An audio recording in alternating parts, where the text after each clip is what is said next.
Olá, meninas, tudo bem? Hoje nós vamos falar sobre as 7 funções do intestino. Vamos lá? Então, vamos lá. Então, pode ser que vocês só ouviram falar de algumas poucas funções do intestino e nós vamos aprender hoje sobre algumas outras, tá? Então, aqui nós temos o que nós vamos falar sobre a digestão. Uma das funções do intestino é digestão, excreção, absorção, tem uma função imunológica, tem uma função hormonal, neuronal e tem também uma função de detoxificar, tá certo? Vocês sabiam disso? Pois é. Então, vamos seguir adiante. Então, o que é essa função de digestão, né? Então, quando você se alimenta, né, o objetivo final, o intuito final é que esse alimento chegue até as suas células, né? Que é a menor porção de vida do nosso corpo chegam nas suas células os nutrientes. Então, o que é a digestão? A quebra dos nutrientes daquele alimento, né? Daqueles macronutrientes e a transformação deles em substâncias menores para absorção, né, daquele alimento que você ingeriu, tá? Por exemplo, as proteínas, por exemplo, elas são quebradas até umas substâncias menores chamadas de aminoácidos, tá? Para que esses aminoácidos possam entrar nas suas células, tá certo? Então vamos ver qual que é a outra, né? A outra é a excreção. Então, a gente já ouviu falar, né, que uma função do intestino é a excreção, que consiste em selecionar tudo aquilo que não está mais sendo necessário no organismo e colocar para fora, tá bom? Aqui nós temos a, a figura, né, do aparelho digestivo, começando aqui pelo estômago, intestino delgado e intestino grosso, tá certo? Então, quando você, por exemplo, está querendo fazer uma massagem, olha só, uma massagem na sua barriga para eliminar gases, ó, o sentido sempre é horário, ó, porque ele tem que fazer essa movimentação assim, para ir para fora, certo? Uma dica aí, quando você for fazer uma massagem, alguém que está com gases. Então, a direção é essa aqui, ó, direção do relógio, tá certo? Então vamos ver qual que é a próxima, né? E nós temos a função de absorção. O que é a função de absorção? Então, quando você se alimenta, o alimento vai sendo quebrado, né? À medida que vai caminhando pelo trato gastrointestinal. E aí o que acontece? Ele chega no intestino. Aí no intestino nós temos eu coloquei aqui uma figura das microvilosidades. Então, o alimento mais quebradinho, ele já entra aqui, né? Entre essas microvilosidades para ocorrer a absorção. Então, o que era a absorção? Tirar os nutrientes que caíram aqui no intestino, nessas microvilosidades, tirar o nutriente daqui, que chama-se luz intestinal, né? Ou também da mucosa intestinal, e colocar para onde? Para dentro da corrente sanguínea. Então, os nutrientes vão entrando aqui, ó, por dentro e vão caindo na corrente sanguínea. Para quê? Qual que é o intuito? Então, ele sai do intestino, vai para a corrente sanguínea, e na corrente sanguínea ele vai sendo espalhado para todos os sistemas, órgãos, tecidos, até chegar nas células, tá certo?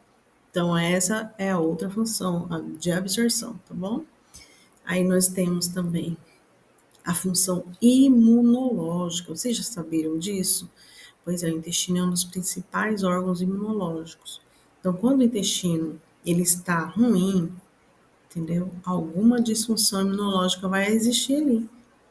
Ou até mesmo vai ter uma deficiência na hora de obter, do organismo obter uma resposta imunológica, tá? Então, se o intestino estiver ruim, a sua imunidade pode estar muito baixa, tá certo? Isso pode prejudicar os soldadinhos que a gente tem, né? Defensores do nosso organismo, tá bom? O intestino também tem uma função hormonal. Vocês sabiam disso? Pois é. Então, lá no intestino, tanto tem receptores de hormônios, quanto tem hormônios que são liberados ali durante a digestão, tá?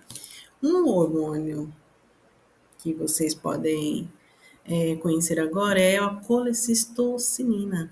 É um hormônio produzido lá, né, no intestino delgado. E aí ele faz o quê? Então, quando a gente se alimenta de gorduras e proteínas, né, e esses alimentos entram no intestino delgado, esse hormônio, colecistocinina, ele ativa a vesícula biliar, né? E também o pâncreas. Então, eles vão transportar a bile, as enzimas para o duodeno, ajudando então a quebrar, né, os alimentos para absorção. A vesícula biliar também vai ajudar na emulsificação da gordura. Então, é como se fosse assim um detergente, sabe, da gordura. E você acaba conhecendo agora que essa também é uma função intestinal, a produção de hormônios, na recepção e como receptor também de hormônios, tá bom? Então aqui tem uma figura que nós temos a vesícula biliar, né? Temos o pâncreas e o duodeno, uma parte do duodeno aqui, tá certo? E nós também temos uma função neuronal. Então, o intestino ele produz neurotransmissores.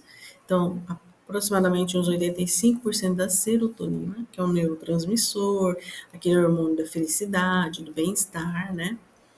Então, é produzido lá, né, no intestino. Tudo isso, em torno disso, né? E lá no cérebro também é produzido, mas numa quantidade menor. E E lá no cérebro tem aquela função antidepressiva natural, né? Mas na periferia, que é ao longo do corpo, né? Ela tem outras funções e uma delas é aquela função analgésica, tá? Então, as pessoas que, por exemplo, já existem estudos demonstrando isso, que pessoas com fibromialgia provavelmente têm um intestino que não está tão saudável. E precisa cuidar desse intestino para que essa serotonina, que tem a função lá de provocar essa analgesia, né? A pessoa acaba não sentindo dores, né? Porque se ela tem essa função, né, de analgésico, então as pessoas acabam não sentindo dores. Então, um dos fatores que a gente deve cuidar quando a pessoa tem fibromialgia é o intestino, tá certo? E olha só tantas funções, né? E aqui também nós temos, por último, a função detox, tá? Que é de detoxificar. E é assim, juntamente com o intestino, né? O fígado e os rins, eles são responsáveis também por eliminar essas substâncias tóxicas que nosso organismo comumente acaba entrando em contato, tá bom? E aí, como a gente poderia estar cuidando do nosso intestino? Isso aí seria uma tarefinha, né?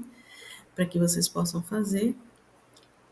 E aí eu vou dar aqui umas 3 dicas para você. Então, cuidando do nosso intestino, nós podemos estar utilizando a maçã, colocando a maçã na nossa refeição.